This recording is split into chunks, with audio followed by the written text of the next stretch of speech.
Welcome to another installment of the APB Recap.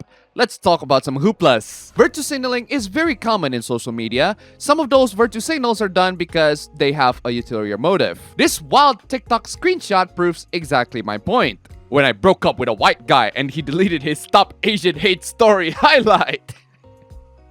Surprise, surprise! People in social media lied their ass off, including lying about being a good person. Welcome to the internet, lady.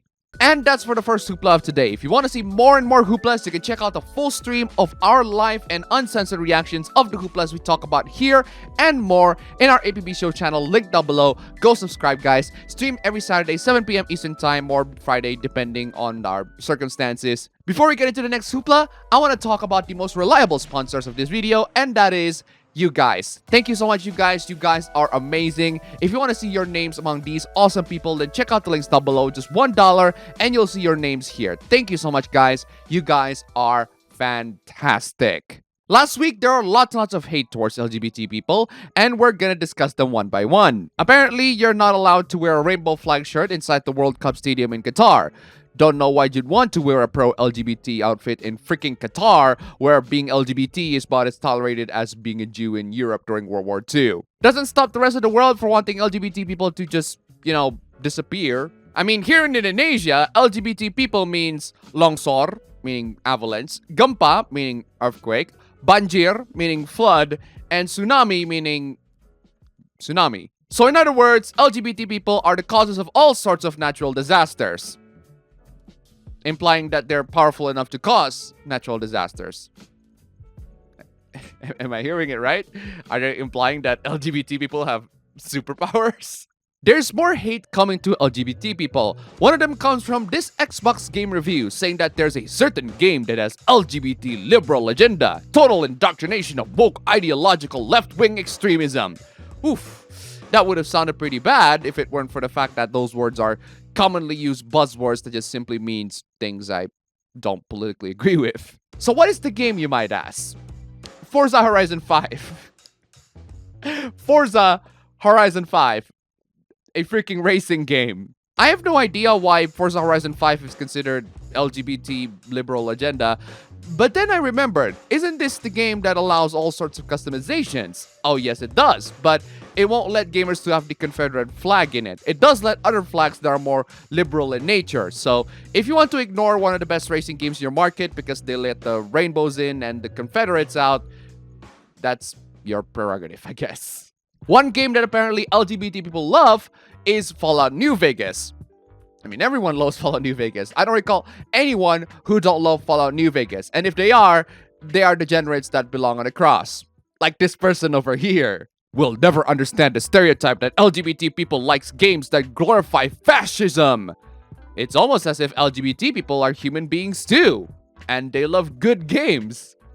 Seriously, go play Fallout New Vegas. Some straight people manage to attract LGBT people as well, such as Dick Grayson, who straight up has the best ass in the whole DC universe. Some variant covers of Dick Grayson is apparently way too hot to some people, such as this one. For some reason, this variant cover got a lot of outrage because Dick Grayson is too attractive? Because he's almost naked, bent over, and his dog is slobbering on a phallic object. It's very, very gay interest. Slow down. Phallic object. You mean his Eskima, the weapon that he uses as Nightwing.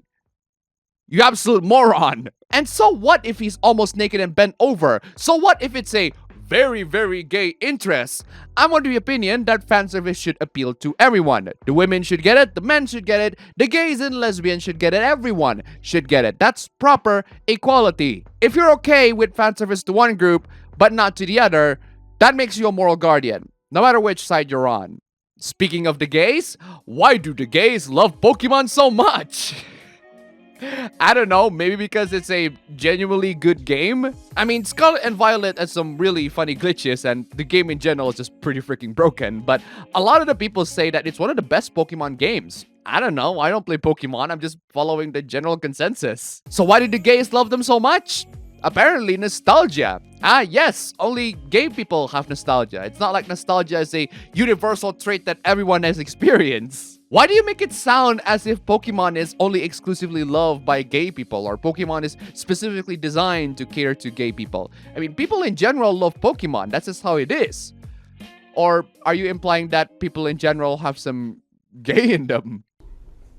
Doesn't that make you gay? So an artist on Twitter drew a lot of caricatures of people who have accomplishments in science. Granted, I don't know a lot of these people, but I do know Steve Irwin. He's one of my childhood favorites. Why do I bring this up? Well, because of this stupid tweet. Imagine being a brown kid who loves science and you see this. Is this 2022 or 1952? Lady, what the hell are you talking about? I'm a brown kid. I'm into science. I'm into technology. What makes you think I cannot relate to these pictures? Is it because most of these people are white and therefore my accomplishments in science won't be recognized because I am brown? I don't need recognition. I need my accomplishments to actually help people. Anyone who wants recognition are in it for the wrong reason. They should be in it for the money. And the science, obviously, but mostly the money. The responses from the colonized and or colonizer descendants is just so laughable and predictable. Wow, you are one ignorant, malicious bitch. One tweet you're defending brown people, and then the next one you're like, nah, screw them all. Well, screw you too, bitch. Even the artist is also a brown land American. So yeah, I guess even if we're the people that you defend, our opinions don't matter.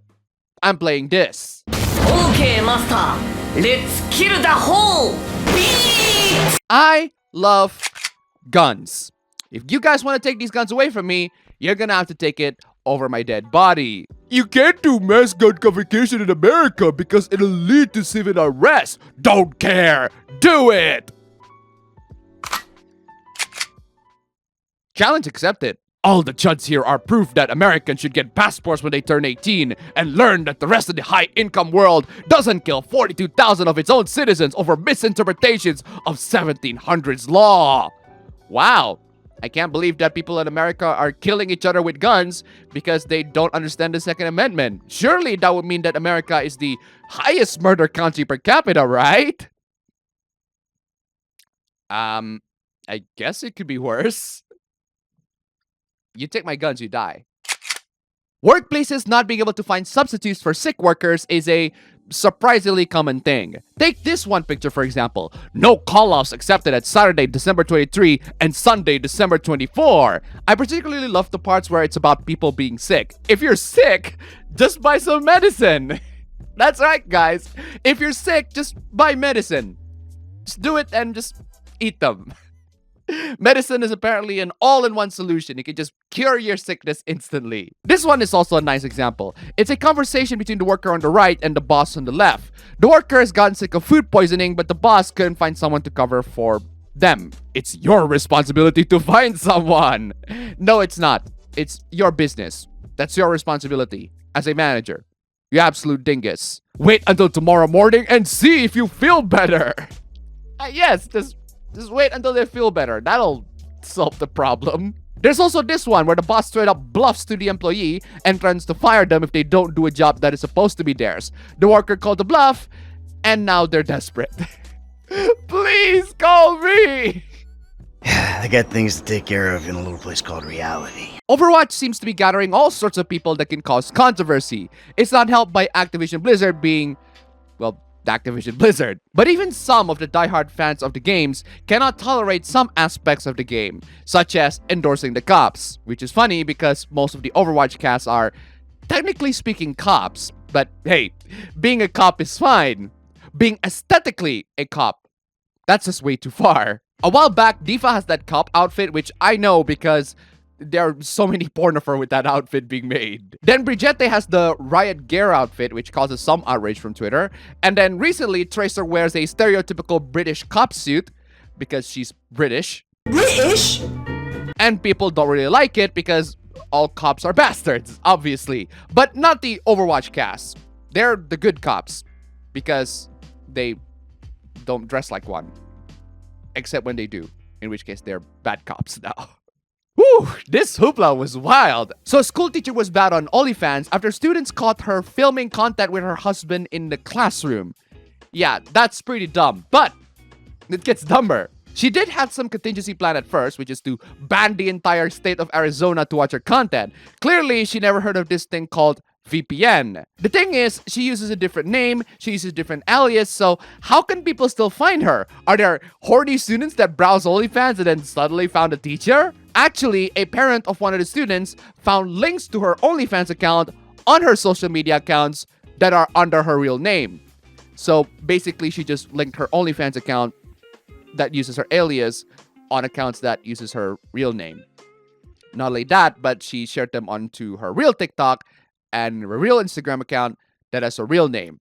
So she caught herself in 4K. This is 4K! How did they get you in 4K? This one is a doozy. We don't usually do video hooplas, but I'm gonna make an exception on this one. This, ladies and gentlemen, is a Nazi LARPer. He's LARPing as a Nazi in some random airport chanting, Heil Hitler! He also said, and he does all of that while looking like he's struggling to drop his doo-doo. While doing all of that, he called another passenger. I heard a bunch of people say that he's just trolling, but I'm just saying, is all that trolling worth a police record? This is amazing. You ever heard of the First Amendment? Yes, I have heard about the First Amendment. Yeah, so you violated that because I'm a Nazi. Bro, I think you confused the First Amendment with a breaking the law pass. There are many reasons why women don't work in tech, but apparently the biggest reason is because there are way too many men. This tweet is a perfect illustration of why more women don't work in tech. It's just a couple of pictures of Twitter behind the scenes. What about them? I can barely read the first pic because men have god-awful handwriting. I can read them just fine. Maybe because I'm a man? I can smell the second picture. Ah, yes, because grown-up men programmers don't know a thing or two about personal grooming, right? The third picture illustrates how much dick riding of ugly egomaniacs you have to do to keep a job. Buddy, what the hell are you talking about? I feel like a lot of women show up to study computer science in college, look around at their male peers, and nope out. Yes, I'm really sorry that women aren't generally interested in computer science. It's not men's fault that we like computers. It's women's fault for not liking computers. And that's all for the recap today. Thank you so much for watching the recap. If you want to see more of this content, please click the subscribe button. And don't forget to subscribe to the APB show channel, link down below. Thank you so much for watching, and I'll see you all next time.